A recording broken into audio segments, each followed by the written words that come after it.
What is up, takers? It is yours truly, Tyler, back with some more amazing interviews and content. And joining me today is Kristin Fehrman from Walking Detroit. How are you today?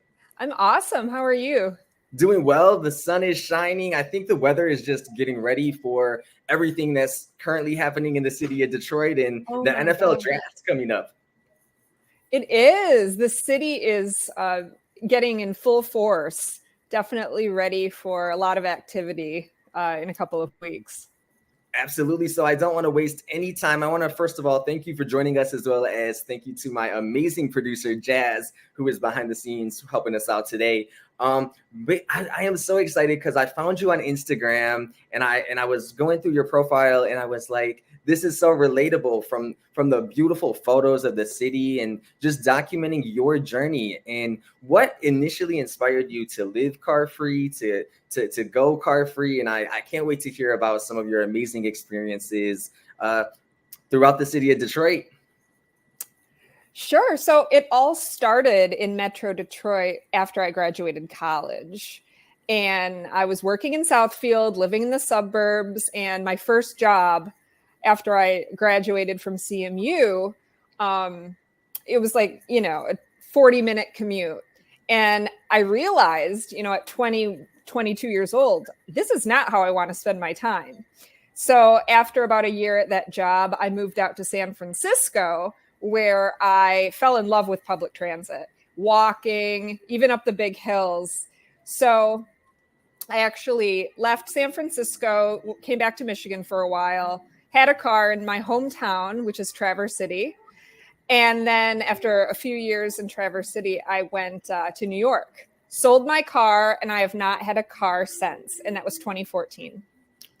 Wow. So just that was like the year before I graduated. So that is like, I can't imagine. And nowadays everybody is so quick to assume that, like, you own a car, but then also the flip side of things, when you factor in the maintenance, the high insurance rates in the city, Right.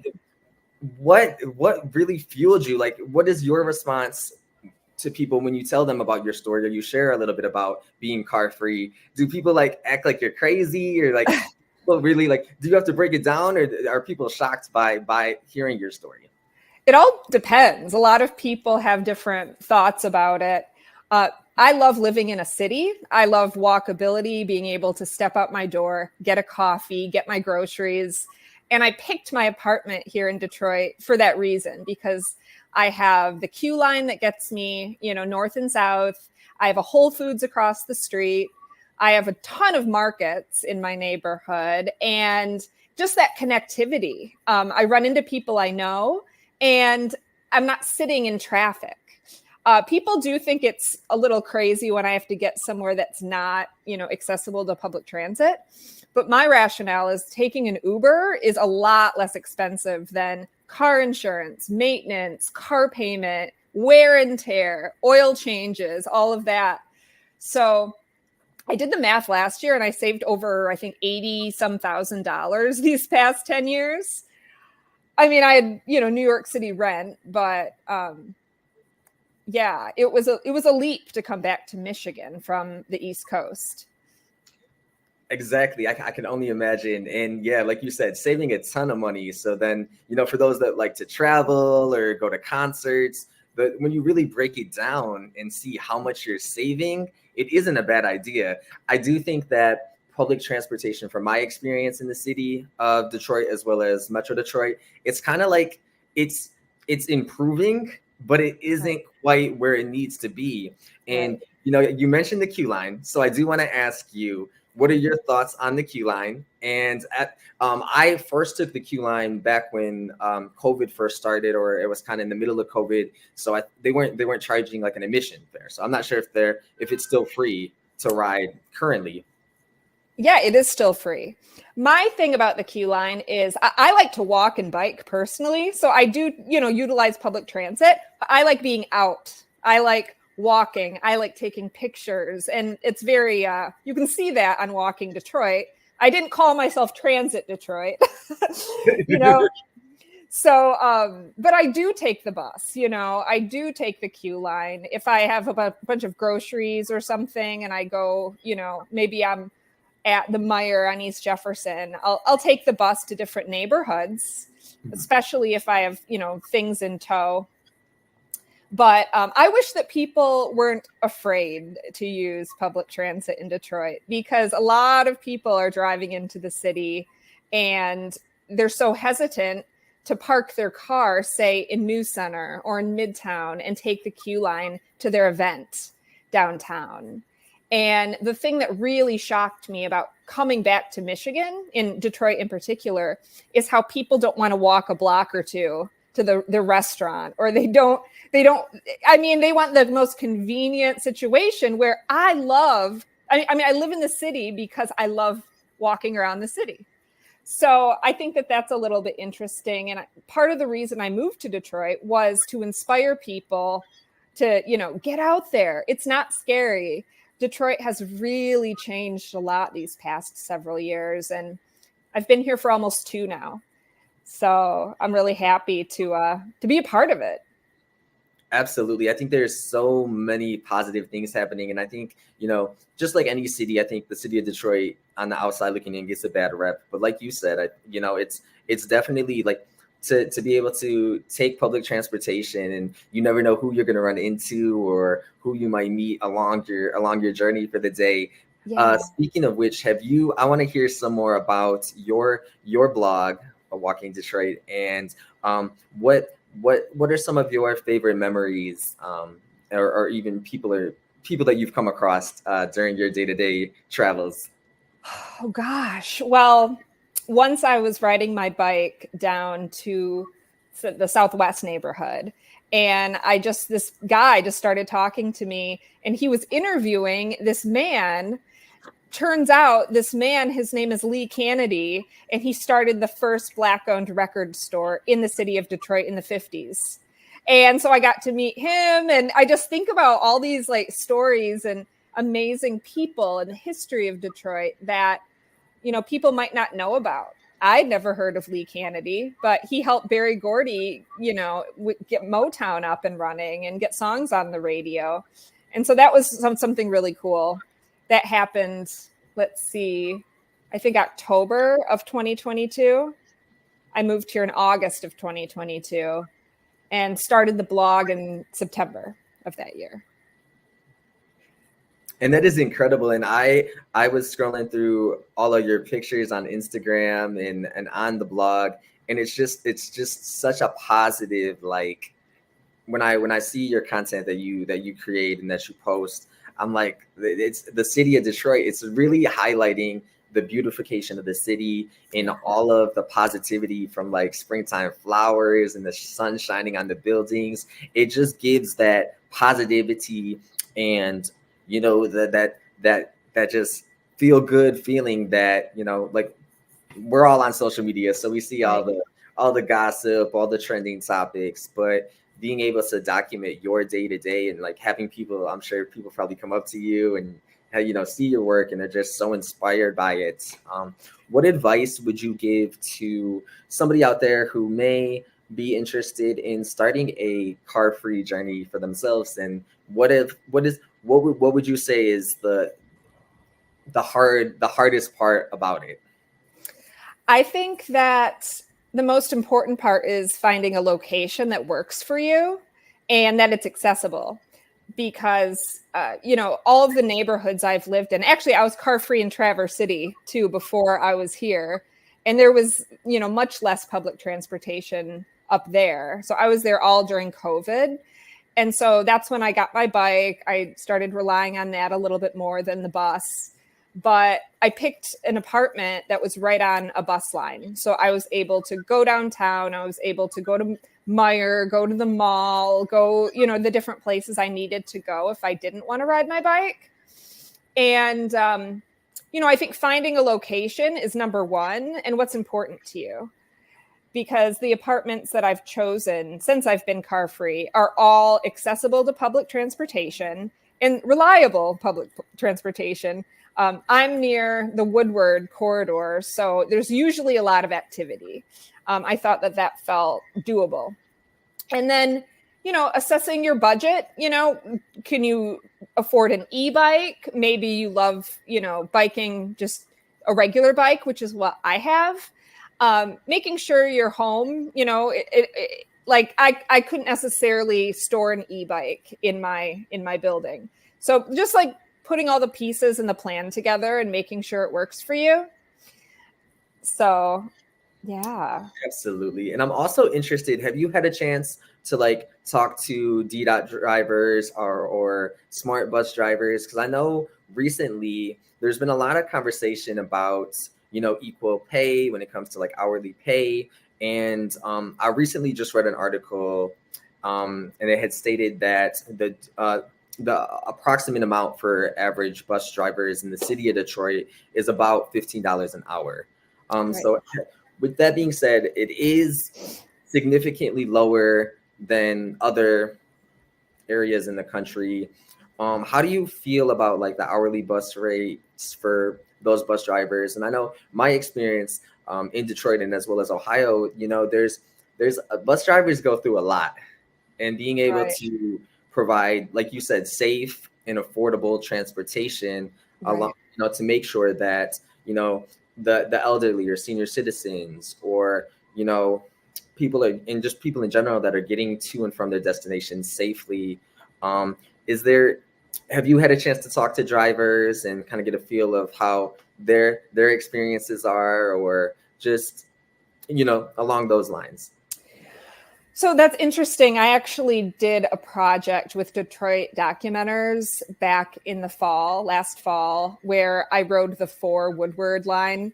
And I talked with the bus driver, Bobby, when I got off, took his picture, chatted with him. But the interesting part is because of the low pay, that they kind of get, DDOT gets what they pay for. People don't know the bus lines. People get on the wrong, stop. It's a little bit crazy that, such a hard job is such a low pay. Bobby had an amazing attitude, personality. He was very happy. Maybe he had some tenure, but they didn't even tell him that the route was rerouted because of an event in October. So we had to get on at Grand Circus, but I had gone down to Larned. So did he, like the bus driver. So they're just not organized. And that might not just be the bus drivers. That could be, the administration and, educating the bus drivers on the route, making sure they feel like they have the tools they need in case there's an altercation or a situation.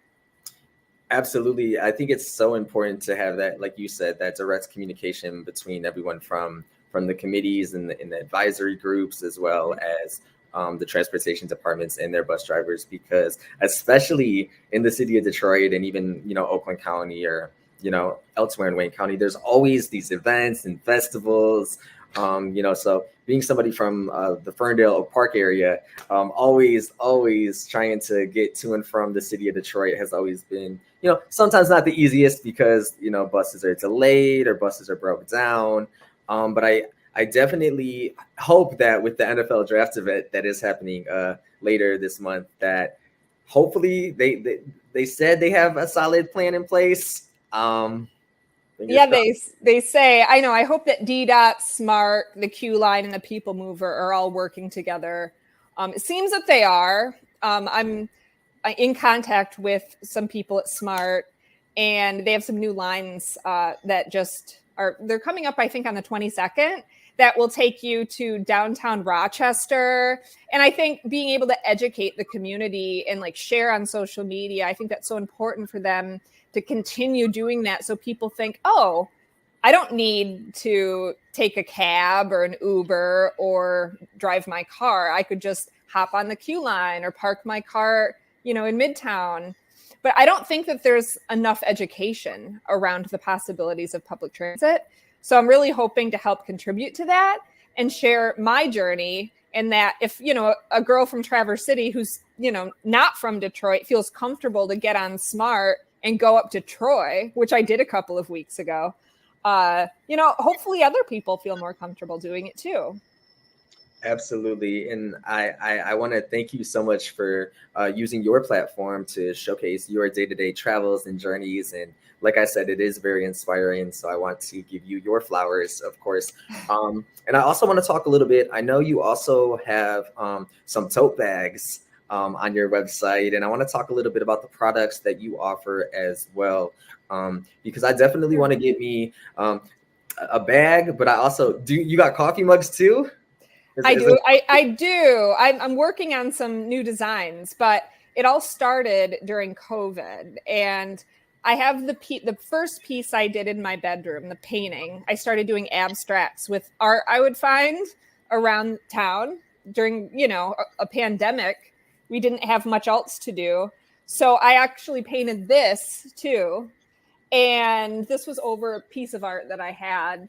So I took pictures of my artwork and put them on tote bags and other accessories, clothing.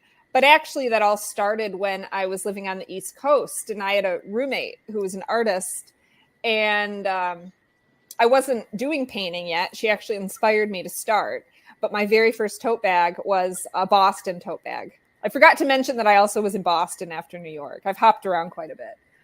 But yeah, my very first bag was of the Boston Esplanade, because my lifestyle has been the same for 10 years. I walk pretty much everywhere. I take the bus when I need to, or the subway.